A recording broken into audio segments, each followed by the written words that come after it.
ராமநாதபுரம் மாவட்டம் கமுதி வட்டம். கமுதி ஏரியாவில் உள்ள ஒரு 10-20 கிராமத்தில் உள்ள 500 விவசாயி ஒன்று சேர்ந்து இயற்கையான முறையில் நாங்கள் சுத்தமாக மருந்தடிக்காமல் கெமிக்கல் யூஸ் பண்ணாமல் சுத்தமாக தெளிவான முறையில் விவசாயம் பண்ணி கொடுக்குறனால எங்களுக்கு 6 மாதத்துக்கு முன்னாடியே எங்களுக்கு ஒவ்வொரு கம்பெனிலேருந்து எனக்கு இத்தனை டன்னு 10 டன் கொடுங்க 5 டன் முன்னக்கூடி அட்வான்ஸ் பண்ணிடுறாங்க. அதனால் எங்கள் கமுதி ஏரியா வத்தல் எப்போயுமே எங்களுக்கு டிமாண்டு வரும். ஏன் என்ன காரணம்னா மற்ற ஏரியாவில் மருந்து அடிச்சிருப்பாங்க 150 ரூபாய்க்கு விலை போகும். நம்ம ஏரியா கமுதியில் மட்டும் எக்காரணம் கொண்டு மருந்து அடிக்கிறதே இல்லை. அதனால் இன்றைக்கி 200 ரூபாய்க்கு வத்தல் வைக்கிறது விவசாயி வர ரொம்ப சந்தோஷமாகும். வருஷத்துக்கு வருஷம் 5 ஏக்கர் 10 ஏக்கர் வெள்ளாமல் எக்ஸ்ட்ரா பண்ணிகிட்ருக்காங்க. வெளியூரில் இருந்தாலும் கூட இங்கே விவசாயம் பண்ணக்கூடிய சூழ்நிலை ஆகிக்கிருச்சு. இது எங்களுக்கு ரொம்ப சந்தோஷமாக. அதுபோக இங்கே 100 பேர் 150 பேர் டெய்லி வேலை செய்யக்கூடிய தரம் பிரிக்கும். சோடா வத்தல் குச்சி எல்லாத்தையும் எடுத்து தரம் பிரித்து தெளிவான முறையில் கொடுக்கனால நம்ம கமுதி ஏரியா வத்தல் இயற்கையான விவசாயம் பண்ணுறனால மிக மிக முக்கியத்துவம் வாங்கியிருக்கு. எனக்கு அரசு ரொம்ப ஹெல்ப் பண்ணுது. என் பேர் உருவாட்டி. இந்த 500 விவசாயியில் நான் எல்லா விவசாயியும் மருந்தடிக்காமல் அவளுக்கு எடுத்து சொல்லி இயற்கையான முறையில் நாங்கள் கம்பெனிக்கு கரெக்டான முறையில் ஏற்றிட்டுருக்கோம் மொத்தமாக சேர்ந்து.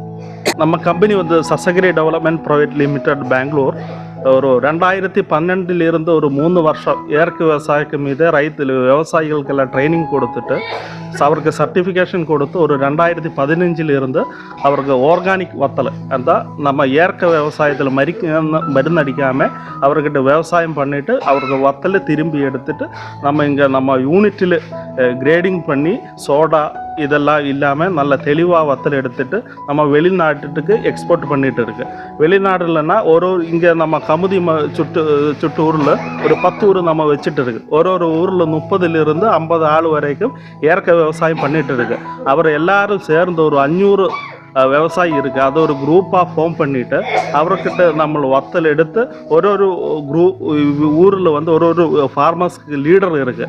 அவர் மூலமாக நம்ம அந்த ஃபார்மர்ஸ்க்கெல்லாம் கேதர் பண்ணிவிட்டு அவர்கிட்ட வத்தல் எடுத்து நம்ம யூனிட்டுக்கு வச்சு நம்ம அது கிரேட் பண்ணிவிட்டு சோடா கீடை அதெல்லாம் எடுத்துகிட்டு நம்ம வெளிநாட்டுக்கு எக்ஸ்போர்ட் பண்ணிட்டு. அது சிஸ்டம் எப்படின்னா நம்ம சோடை எடுத்துகிட்டு தெளிவாக வத்தல் 20 கிலோ பேக் பண்ணிவிட்டு ஒயிட் பேக்கில் பேக் பண்ணிவிட்டு நம்ம கோல்ட் ஸ்டோரேஜ் வைக்கும். அங்கிருந்து நம்ம டெஸ்டிங் எடுத்துட்டு பாஸ் ஆயா நம்ம USA அமெரிக்கா UAE இதர வெளிநாட்டுக்கு எக்ஸ்போர்ட் பண்ணிட்டு இருக்கு.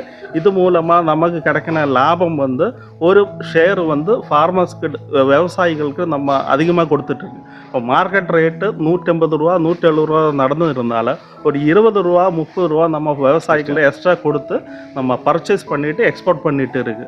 இப்போ இதுதான் நடந்துகிட்டு இருக்குது. எங்களுடைய பேர் ஜிஜோ ஜோசப். நம்ம கேரளாவிலிருந்து இங்கே கம்பெனிக்கு வேலை பண்ணிட்டு இருக்கு. அப்போ நம்ம போஸ்ட் ப்ரொக்யூர்மெண்ட் மேனேஜரு. இவர் RP சௌதரி.